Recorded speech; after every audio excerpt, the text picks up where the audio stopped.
The farm sat on the edge of a dirt road where the grass grew taller than the fence posts, and the wood of the old house seemed to groan each time the wind passed through it. It wasn't much by the world's standards, just a stretch of dry fields, a creaking barn with faded red paint, and a porch where 2 rocking chairs faced the horizon. But for the couple who lived there, it was home. They had worked the land with their own hands, bent their backs to till soil that gave little, and poured every ounce of love they had into keeping the place alive.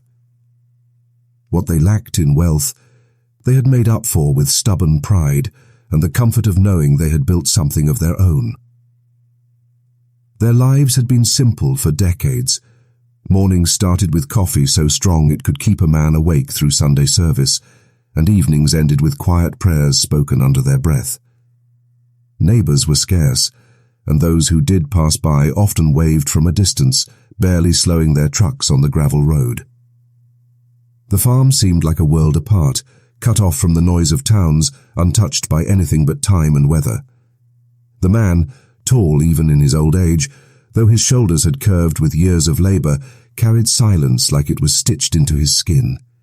His wife, with a soft face framed by grey hair, balanced that silence with words, gentle, patient, but sharp when they needed to be.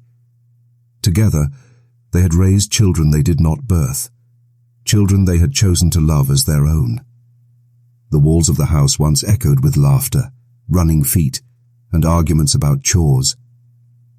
Back then, there was life in every room, the sound of supper plates being passed around, the creak of beds settling under small bodies. But time has a way of pulling families apart. The children they had taken in, fed, clothed, and protected, grew restless. They wanted more than the farm could give. The land fell, but small, the work endless, and the love, though deep, wasn't enough to keep them from hungering for what lay beyond those dusty roads. Slowly, one by one, they left. First with promises to visit, later with excuses, and finally with silence. What had once been a home full of voices became a hollow place, where only the ticking of the old clock in the living room marked the hours. Still, the couple held on. They never let bitterness take root, at least not on the surface. When neighbors asked about the children, they would smile and say, "They're busy with their lives." Yet in the quiet of the night, the wife sometimes woke to find her husband staring out the window, his jaw tight, his eyes wet with something he would not name. She knew the weight of abandonment, but she also knew that to speak of it would make it real, so she carried it in silence, the same way he did. Beneath their simple days, though, something darker had begun to simmer. It wasn't evil, not at first, just the ache of being left behind, the anger of having given everything and receiving nothing in return. Love had been their anchor, but when that love was rejected, it left behind a raw wound. The wife began to whisper things to herself when she folded clothes that no longer belonged to anyone, when she set 2 plates at the table instead of many. "Ungrateful," she muttered once under her breath, "after all we gave." The husband never answered those words, but they sank into him like stones in water. He carried them through the fields, through the barns, through every moment of solitude, until the silence of the farm no longer felt peaceful but heavy, suffocating. And then there was the matter of the land itself. The farm had always been their greatest burden, yet also their only treasure. Unknown to the children who had left it behind, the soil that once gave them little had hidden something more. A paper folded away in a drawer, yellowed with age, spoke of the value the land carried, a kind of wealth the children never realized was there. It was not gold, not cash tucked away in jars, but something that could change lives if claimed. The couple had never spoken of it, choosing instead to live as they always had, quiet and unseen. The truth of that inheritance waited in silos. It was like the farm itself, overlooked, underestimated, but impossible to erase. And while the world moved on without them, the couple began to feel the weight of that secret pressing against their days, shaping their thoughts, and stirring feelings they could no longer ignore. It was here, on this land where love had soured into disappointment, that the story began. A place where the past lingered in every wooden beam and cracked window pane, and where the future, though uncertain, held the promise of something far more dangerous than silence. For in the quiet heart of the farm, abandonment was not the end. It was only the beginning of something far darker. The years after the children left should have been quiet ones for the old couple, but quiet has a way of turning bitter when it lasts too long. What once felt like peace began to feel like punishment. The wife often sat on the porch at dusk, her eyes fixed on the long road that disappeared into the horizon. Every truck that passed by carried the same unspoken question: would it stop here? But they never did. And when no familiar face arrived, she would rise, press her lips together, and walk back inside, holding her disappointment close like a secret. The husband felt it too, though he carried it differently. He was a man of silence, but silence was no longer enough. Each morning, as he worked the land, he muttered under his breath, speaking to no one and everyone all at once. The barn echoed with his grumbles, his anger growing with each strike of his hoe into the soil. It was no longer just the back-breaking work that weighed him down. It was the knowledge that those they had loved and raised had abandoned them without a second thought. The first crack came in the form of a letter. It wasn't written with love or longing, but with demand. One of the adopted children, the eldest son, had written from the city.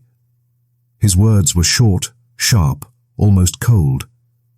He asked if they would consider selling the farm, claiming it was wasted land, and suggesting that if they did, there would be enough money for everyone to live well.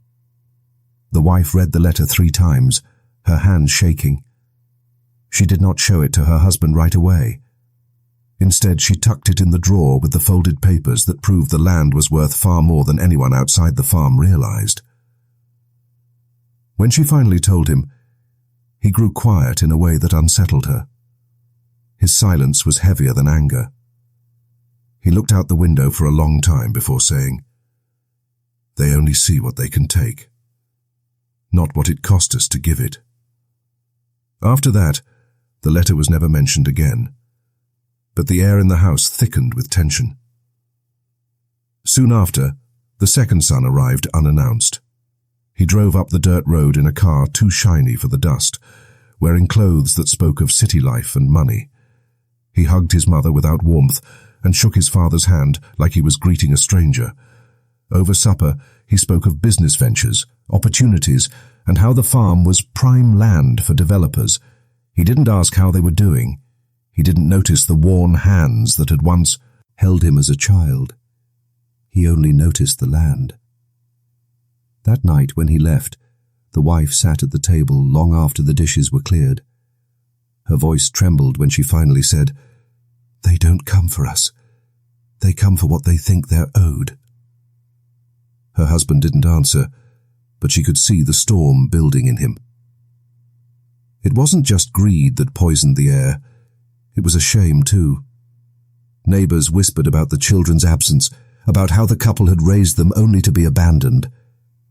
In church, people offered pity disguised as kindness, asking questions that cut deep. Do they ever write? Do they come visit for holidays?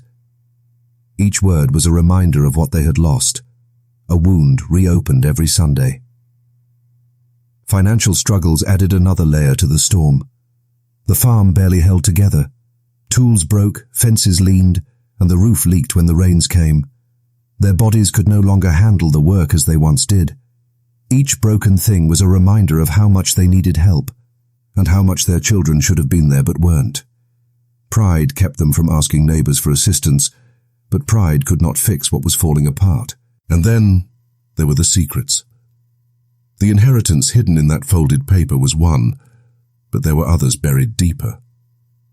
The wife sometimes remembered how hard it had been to raise children who were not their own, the nights of tears and discipline, the fights when the boys grew too wild and too angry. She remembered the daughter, the quiet one, who had once sworn she would never come back to the farm after the beating she took for sneaking out. The couple never spoke of those memories, but they lingered, shaping the resentment that now grew stronger each day.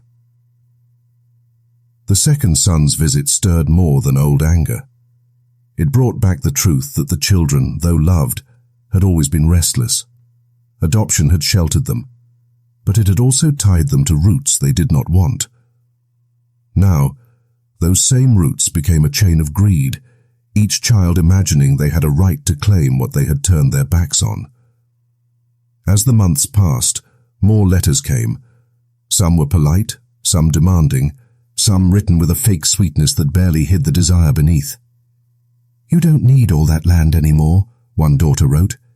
"It would be better if you shared it while you're still alive." Each word was a knife.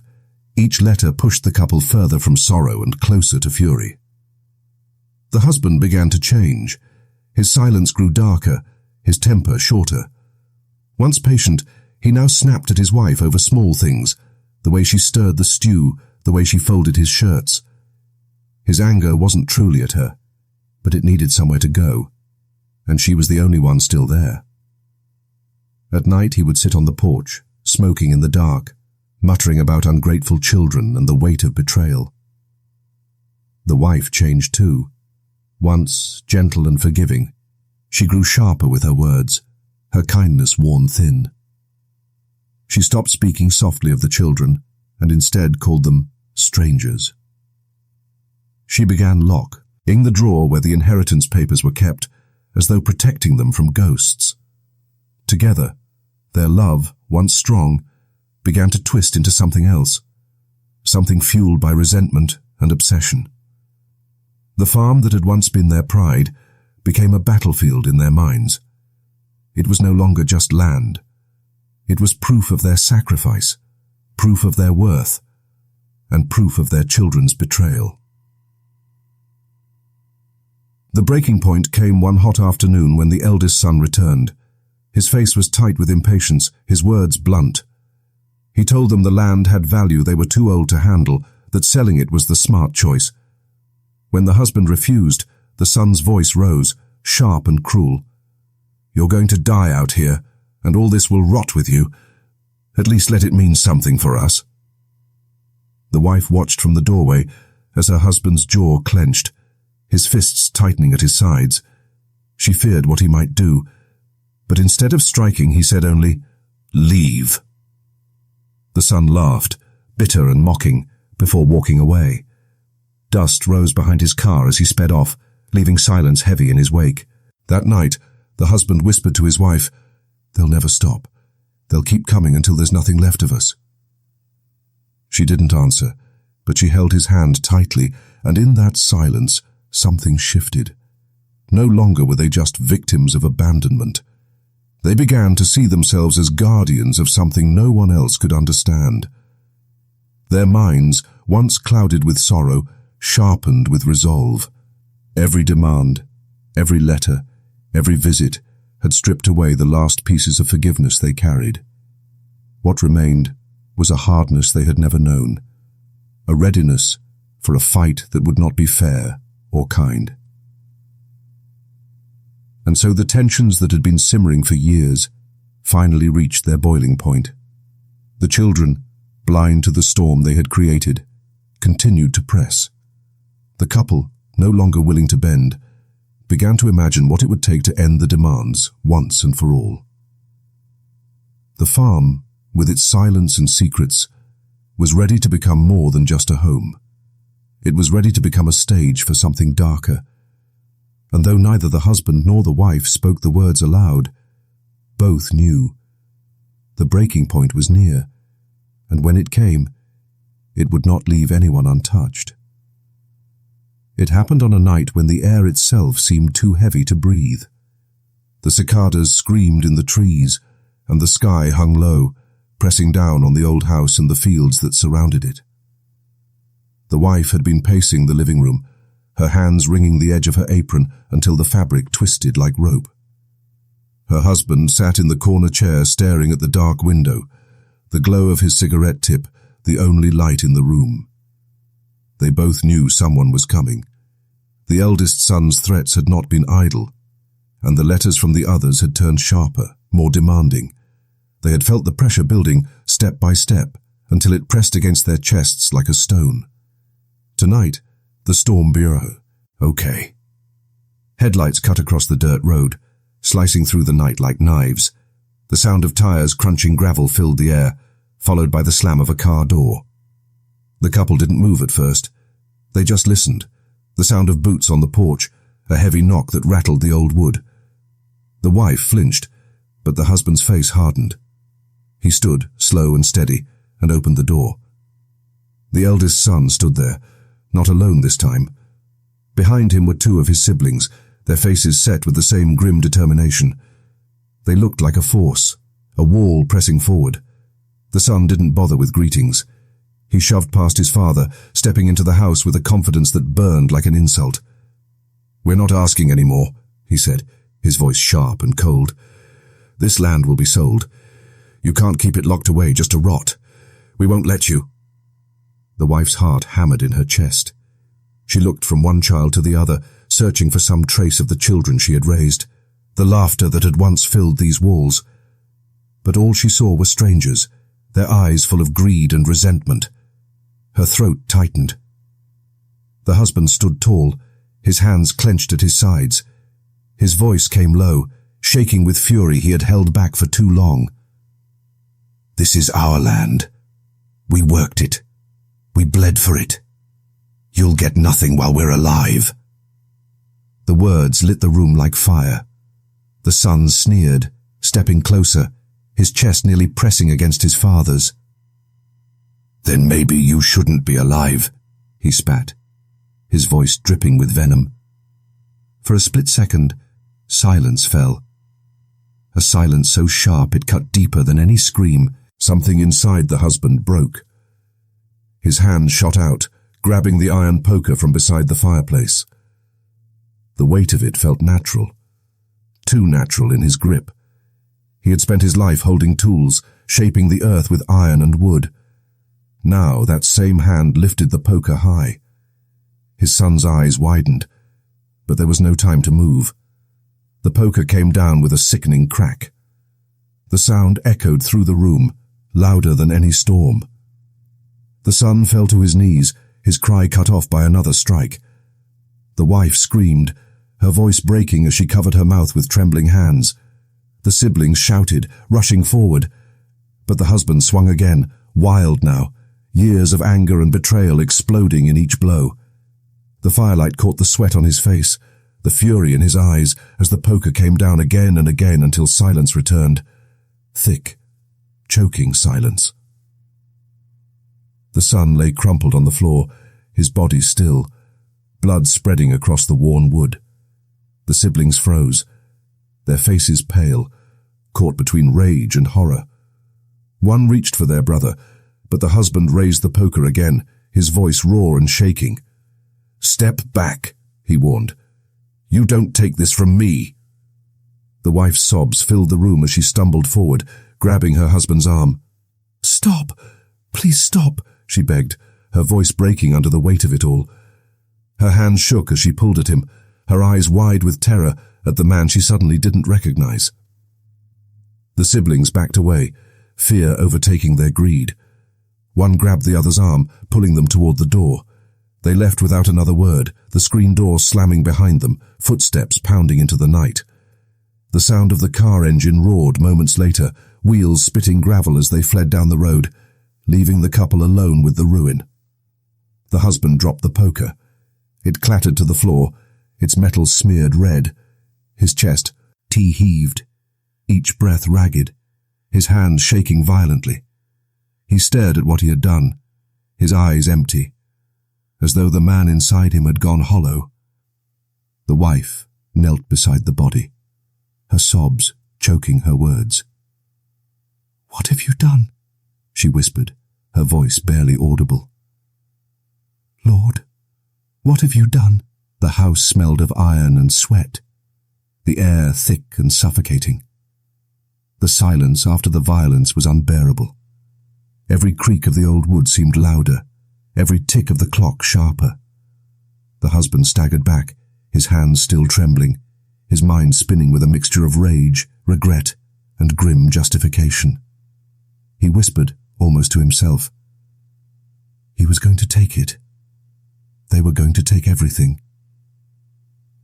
The wife looked up at him with eyes full of despair. She wanted to scream, to blame him, but part of her understood. She had felt the same fear, the same anger, the same betrayal, but understanding did not wash away the horror of what lay before them. The panic came next. She scrambled to her feet, pacing the room, her hands pressed to her face. "We have to do something. We can't just—" Her words broke off, her breath short and shallow. She looked at her husband, desperate, but he only stood there, staring at the body like it was a stranger lying in their home. Denial wrapped itself around him first. "It was him or us," he muttered, his voice flat, mechanical. "He left me no choice." He repeated it louder this time, as though trying to convince himself. "He left me no choice." The wife shook her head, tears streaming down her face. "There's always a choice," she whispered. But even as she said it, part of her knew the truth. Tonight, the choice had already been made long before the poker struck. It had been building for years, layer upon layer of anger and betrayal, until the only release was violence. The room felt colder now, though the fire still burned. The body lay still, a grotesque reminder of how quickly love could turn to hatred, how easily family ties could snap under the weight of greed. The couple stood over the silence they had created, their hearts pounding, their lives forever changed. And though the siblings had fled, their absence brought no relief. The couple knew they would not stay silent. The farm, once a place of pride and sacrifice, had become a crime scene, a prison they could never escape. The inheritance they had guarded so fiercely was now soaked in blood, its value twisted into something cursed. The night stretched long and endless. The husband sank into his chair, his face buried in his hands, while the wife stood by the window, staring out at the empty road, waiting for something. Help, punishment, or perhaps the end of everything. In that moment, both knew there was no going back. The crime had unfolded, and its shadow would haunt them until their last breath. The night after the crime stretched into morning without rest. The husband never closed his eyes, sitting stiff in his chair, staring at the blood-stained floorboards as though he could burn a hole through them with his gaze. His hands were raw from scrubbing, but no amount of water, no amount of soap, could wash away the stain from his knees. Maury. The wife, pale and hollow-eyed, moved like a shadow through the house. Every sound startled her, the creak of the roof, the call of a crow outside, the wind against the shutters. She kept expecting the knock of lawmen at the door, the wail of sirens down the empty road. At first, denial wrapped itself around them both. The husband muttered over and over that it had been self-defense, that the boy had come into their home with threats on his tongue and greed in his eyes. He clung to that thought as if it were a lifeline, but each time he said it, the wife's expression cracked. "He was still our child," she whispered more than once. Though her voice was so faint, it was as if she were speaking to herself. The word child didn't sit right anymore. It sounded foreign, twisted by blood and betrayal. The siblings who had fled into the night did not stay gone. Within days, word spread in hushed voices through the community. Rumors traveled faster than truth. Some said the eldest son had gone missing. Others said he'd been killed in a fight over money. Neighbors stopped by under the guise of checking in, their eyes darting across the rooms, lingering on the couple's tired faces. In church, whispers followed the old man and woman to their pew. People who once admired their strength now looked at them with suspicion. The wife felt it most keenly. She could not pray without seeing the image of her son crumpled on the floor, his blood darkening the wood. Each night when she tried to sleep, the sound of that first blow echoed in her ears, pulling her awake in a cold sweat. She took to pacing the house at night, whispering fragments of scripture, searching for forgiveness that would not come. The husband bore his guilt differently. He hardened. Each time the wife wept, he turned his face away. Each time she spoke of regret, he grew quiet and distant, as if he feared her weakness might crack the armor he had forced onto himself. He convinced himself that what he did had been necessary, that if he hadn't acted, they would have been stripped of everything they had bled for. And yet, in moments when no one could see him, his shoulders trembled, and his breath came heavy, as if under an invisible weight. The siblings, meanwhile, carried their own scars. The two who had witnessed the violence could not escape the memory. They returned to the city, their voices hushed, but their anger loud in their hearts. They told others what they had seen, though each retelling was colored by fear and self-preservation. Some versions painted their father as a madman, others as a tyrant who had always hidden violence under his quiet exterior. Either way, the story spread. The farm was no longer seen as a place of toil and sacrifice, but as a house of secrets, a crime scene cloaked in silence. Soon, questions grew louder. Where was the eldest son? Why had he not been seen in town? The sheriff came knocking one evening, his hat in his hands, his eyes sharp with suspicion. The couple answered with calm voices, insisting they hadn't seen him since his last visit. The husband's words were steady, but his hands, hidden behind his back, shook with the effort of control. The sheriff left, but doubt lingered in his yes. The community that once respected the couple has now turned cold. Whispers of murder floated on the air at the market. Some neighbors stopped waving when they drove by, their trucks speeding up as if to escape the shadow of the farm. Others stared too long, as though daring the truth to reveal itself. The isolation grew heavier. The couple's world shrank until it was only the two of them, trapped inside walls that now carried the weight of death. The inheritance, the land's hidden worth, hung over everything like a curse. What had once been their pride now felt tainted. The wife avoided the drawer where the papers were kept, unable to look at them without seeing blood. The husband, however, clung to them more tightly, as if the value they promised could justify everything that had happened. "This is why we had to fight," he muttered more than once. "This is what they came for. We couldn't let them take it." But each time he spoke those words, his wife's silence deepened, her sorrow thickening like a fog. The psychological toll carved them into different people.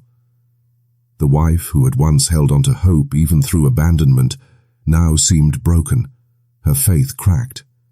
She grew thin, her hands trembling even when holding a cup of tea.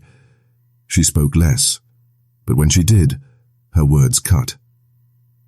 "It wasn't worth it," she whispered one night as they sat across from each other at the table. The husband didn't answer. He couldn't, because part of him feared she was right. The husband, once a man of steady silence, became restless. He roamed the fields at night, muttering to himself, gripping his tools like weapons. His neighbors said they saw him talking to the air, his shadow long and strange under the moon. The violence had not just taken his son, it had taken the part of him that had once been human. Beyond the farm, the story became larger than them. The local paper carried a piece about the disappearance of the eldest son, noting his last visit to the farm. People speculated in town, some saying the old couple had finally snapped after years of being abandoned. Others defended them, saying they had given too much, and maybe the children had pushed too far. Public opinion split, but the whispers never stopped. In the end, the farm stood as both shield and prison. It had protected them from the outside world, but now it trapped them with the truth of what they had done. Every corner of the house carried memory. Every patch of soil seemed to hide accusation. The crime had not only ended a life, it had ended the illusion of who they were. The wife carried guilt like a wound that would not heal. The husband carried anger that burned him from the inside out. And the community carried suspicion. Their perception of the couple forever changed. What had once been a story of sacrifice and resilience had twisted into a tragedy, whispered in kitchens and churchyards. the tale of an elderly couple abandoned by their children who turned their love into something far darker. The truth never stayed buried for long. The eldest son's disappearance could not be explained away by excuses or silence, not when the siblings who had witnessed the violence carried their anger back into town. They had been torn between fear of their father and the need for justice, but guilt wore them down. One of them finally spoke, first in whispers to a neighbor, then louder to the sheriff. Soon the story broke open. The confrontation, the shouting, the iron poker raised in fury. The farm, already steeped in suspicion, became the focus of investigation. Lawmen returned, this time not with soft questions but with shovels and warrants. They searched the property, prying into every corner the couple had once guarded so fiercely. And there, beneath the soil that had once carried the weight of harvests, they found what could no longer be hidden. The body of the eldest son lay in the earth, silent proof of the night the couple's world came undone. The husband was arrested first. He did not fight, though his eyes blazed with the same stubborn fire that had driven him his whole life. In court, he repeated the same words he had told himself since the night of the crime. It was him or us. He spoke of threats, of betrayal, of the children's greed. But the jury did not see a man defending his home. They saw a father who had turned on his own. His weathered hands, once symbols of sacrifice, were now proof of violence. He was sentenced to years behind bars, his freedom stripped away along with the last of his pride. The wife's fate was different, though no less cruel. She was not charged with the killing, but her silence in the aftermath branded her complicit. She carried the weight of that guilt heavier than any prison sentence could. Alone on the farm, she moved through the rooms like a ghost, haunted by the echoes of voices that no longer lived there. Her health declined quickly, grief hollowing her from the inside out. Neighbors sometimes saw her sitting on the porch, staring down the empty road as though waiting for forgiveness that would never come. The siblings, too, bore scars that never healed. Their anger at their father's violence clashed with their own guilt for abandoning the couple in the first place. They became divided, some seeking distance, others clinging to the story as proof that greed had only led to ruin. The family fractured further, leaving behind nothing but bitterness and silence, where once there had been the chance for love. The community's reaction was harsh. People who had once admired the couple's resilience now shook their heads, their admiration twisted into pity or condemnation. They gave everything to those children, some said, and look how it ended. Others spoke more bluntly. He was a murderer, no matter the excuse. The story spread beyond the small town, carried in newspapers and whispered in coffee shops. To the world it became a cautionary tale, a family destroyed by greed, betrayal, and violence. But beneath the headlines and the judgments lay deeper truths. The crime was not just the swing of an iron poker. It was years in the making.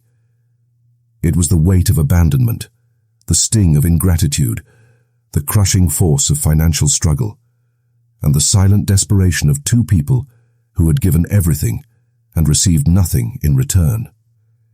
It was the story of how love, when rejected, can curdle into something unrecognizable. Justice in the legal sense was served. A man was punished for taking a life. But the question of whether true justice was ever possible lingered like smoke in the air. Could years of sacrifice, betrayal, and heartbreak ever be measured in court?